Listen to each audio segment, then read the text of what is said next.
मोहब्बत की दास्तानों में एक किस्सा ऐसा भी बयान था जिसमें तकदीर तो थी साथ, पर जमाने को इनकार था।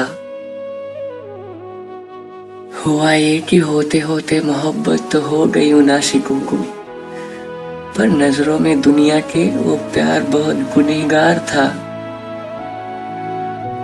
जीने मरने की कस्में खा चुके थे वो दोनों, क्योंकि दरिया उनकी मोहब्बत का हदों के पार था। पर नादान वो परिंदे अनजान थे दुनिया की रस्मों से। कुछ था ऐसा जो उनकी मोहब्बत में एक दीवार था, पर ना की परवाह उन्होंने इस दीवार की प्यार के आगे, क्योंकि नजरों में उनकी ये रस्म रिवाज बेकार था।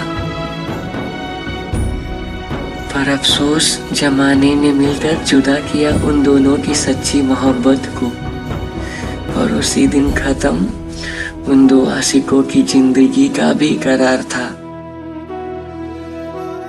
साथ जी न सके पर साथ मोहब्बत में कुर्बान हो गए दोनों, क्योंकि एक दूजे के बिन जीना उनके लिए दुश्वार था।